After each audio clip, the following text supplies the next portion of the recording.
Should I study abroad in China? So, if you're watching this video, you've probably done it, or you're thinking about studying abroad in China. And my advice for you is do your research. Um, I personally have studied abroad, kind of. Alright, right after high school, I had a drive, and I really wanted to go to study abroad in Japan. I was like obsessed with it. And I went to my school and I asked them about some kind of plan or program that would send me there. And they had different ones. They had like ones that are a few weeks long, you get some credits out of it, yeah. Ones that are like a semester long. You basically do a full semester of school abroad in a foreign country. It's extremely expensive because you're paying your tuition at your school and you're paying their tuition, in the foreign school, and then you're paying the tuition, or and then you're paying the fee to live there. I guess you can call it the dormitory fee or the apartment fee.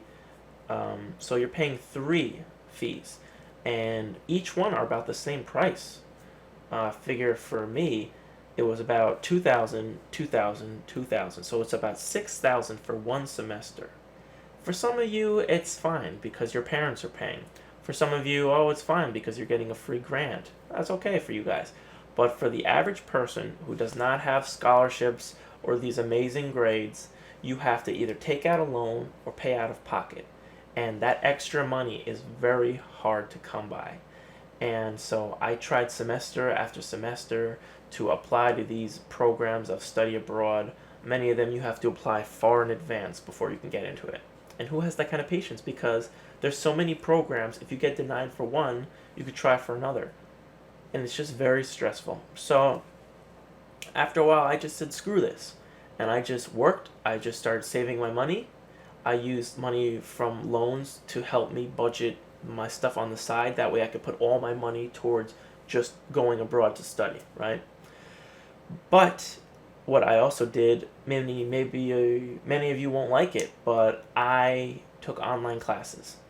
And I'll talk about online classes in another video.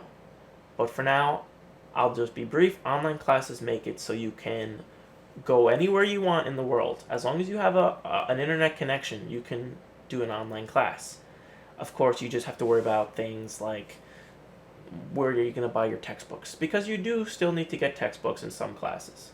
So once you have your textbook, and once you fill out your FAFSA and all your documents, going abroad is easy, especially if you're doing online classes. So I saved up, I did online classes in China. I wasn't actually studying abroad because I was doing my classes in America, in an American university. But I was physically in China. And that whole time I was there, I was doing full-time classes. I did 15 hours, 15 credit hours, 16 credit hours, 17 credit hours, right around that area. I was doing online classes while in China, and it's just fine. Now today, there's a little problem there because China blocks many more websites than they did when I studied abroad, or when I was abroad studying. When I was abroad in 2011 and 2012, that's when I was in China for like 8 months or so, 8 or 9 months, and I was doing classes that would require me to find sources. In college, you always need sources, but especially with online colleges, sources are extremely important.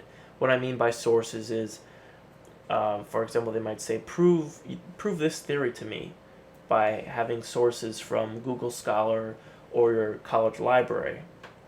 So you really have to use the internet and you have to go and look for these sources.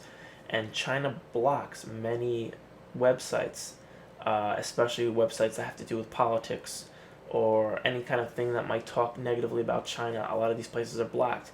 Google is a big one. Google is completely blocked. When I was there in 2011, 2012, we still had google.hk.com, which is Google Hong Kong. Today, Google HK does not work. Google is completely done in China, at least for now. There are efforts made each year to try to bring it back. It has not happened yet. You might say, hey, how about I get a VPN? Well, The thing with VPNs is that they are very unstable. You could have a VPN work, you could be in America, right? You could have your buddy in China, hey, be like, hey, can you check this VPN and see if it works? They might be like, oh yeah, it works. And then you go there and it stops working. That can happen because the government is always, always, always actively working to shut down VPNs, make sure these websites are blocked. This is known as the Great Firewall. Many of you probably know. All right, moving on. So, your best choice would be to go abroad while taking online classes. If you don't like online classes, you can go to a university in China. Chinese universities are very cheap compared to America. I once was enrolled in Zhejiang University, which is right near Hangzhou. It was a very good school. It was one of the top schools in China, but it was also very cheap. Just recently, in order to get my student visa, I enrolled in a Chinese college just to get the visa. I didn't actually go to the classes.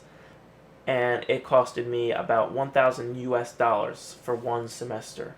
But 1,000 US dollars is cheaper than most American colleges.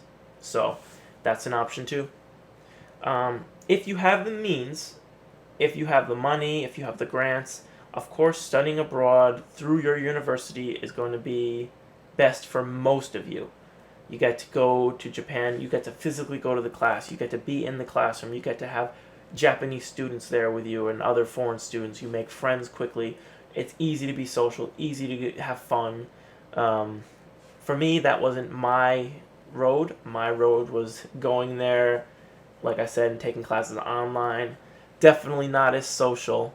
You don't get the interaction. You don't get the China experience because you're basically just working in your bedroom or your living room in China, but you're doing these classes, so you don't really feel the experience of China. Also, with abroad programs with the country that maybe you want to go abroad to Japan or maybe you want to go abroad to China. When you do these programs, they will give you more of the experience. They'll give you the immersion. Sometimes they'll take you to these places. They'll treat you to food.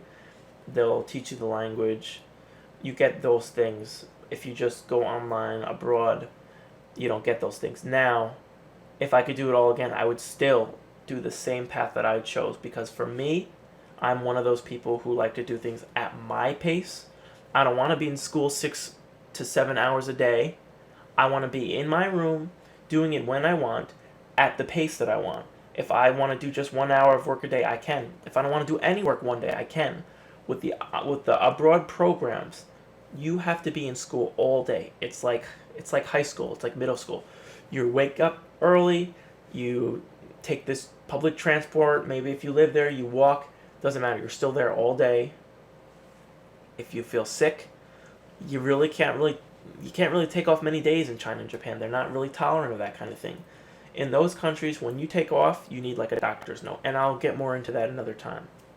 So, if you want to go abroad, those are your options when it comes to study abroad. And either way, I think if you have the drive, if you really want to do it, you could do one of them. I don't know anybody who's tried to go abroad but failed. So it doesn't really happen. If you have the drive, you can do it. I did it. Alright? Alright guys. So this video today is about living in Shanghai. Alright, I first went to Shanghai just on a flight transfer back in 2011. I went to PVG Airport, Pudong Airport. My first impression of China, or of Shanghai, was that it had a lot of like foggy air. Even in the airport, you go outside, you can see the air is just fog, otherwise known as pollution. Yep, Beijing and Shanghai are the big